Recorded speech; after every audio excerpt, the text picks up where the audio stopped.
Le département de la Meuse est représentatif des départements ruraux.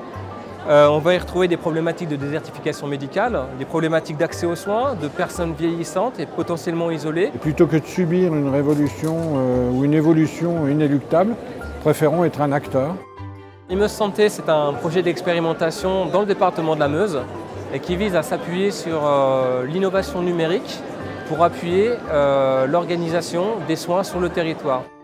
Une expérience a été menée pendant la fin de l'année 2018 auprès de 5 EHPAD avec un laboratoire volontaire. Donc on a testé ces appareils électroniques avec un taux de réussite et un taux de fiabilité qui est très encourageant.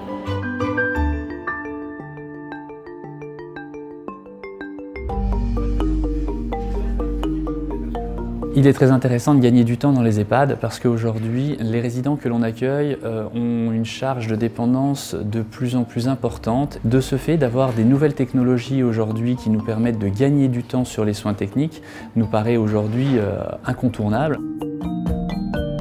Le département et l'ARS ont souhaité les deux développer la télémédecine et donc du coup ils ont invité l'ensemble des établissements sociaux et médico-sociaux dont nous faisons partie à des groupes de travail justement pour voir qu'est-ce qu'on pourrait expérimenter sur le territoire. Et donc nous, c'est notre cas de santé, M. Géco, qui a été. Il faut savoir que le capital veineux des résidents est compliqué et difficile et nous avons trouvé logique et très intéressant de nous inscrire dans une démarche d'expérimentation pour le versus de l'INR capillaire connecté, qui est en fait un examen qui permet en fait de voir un indicateur de coagulation du sang qui se faisait auparavant en veineux, donc par l'intermédiaire d'une prise de sang dans une veine. Nous avons cet appareil-là, le LabPad, qui va permettre de déterminer l'INR capillaire. Donc, hop, on mouille le petit coton pour nettoyer le doigt. Je pique, Madame Machouk. Hop. Tenez. Donc il va falloir que j'insère la goutte de sang dans la petite fente jusqu'à temps que j'attende le petit bip. Voilà. Donc là on est à 1,8 au niveau du résultat de l'INR. Sur le portable, nous faisons valider et transmettre au laboratoire. Donc ça envoie directement le résultat au laboratoire. Et voilà, c'est terminé.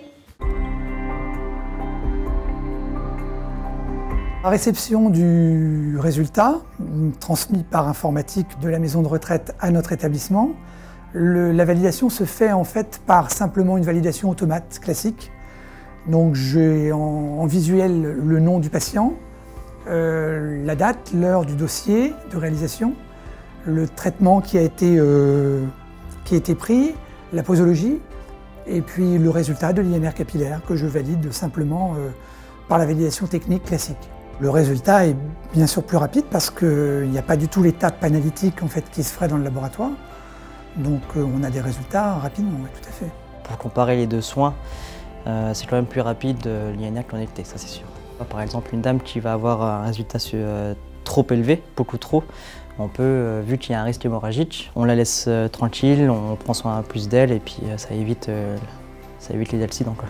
Voilà, donc il y a une réactivité du résultat et en plus un acte beaucoup moins traumatisant pour le résident. Donc voilà, pour nous c'est doublement satisfaisant. Le jour où c'est adopté, on sera les premiers à vouloir l'utiliser sur le terrain, tellement toute l'équipe est satisfaite de ce dispositif. Si on peut t'aider là-dedans avec les outils qui existent et qui se déploient, il faut y aller, hein. Il faut y aller.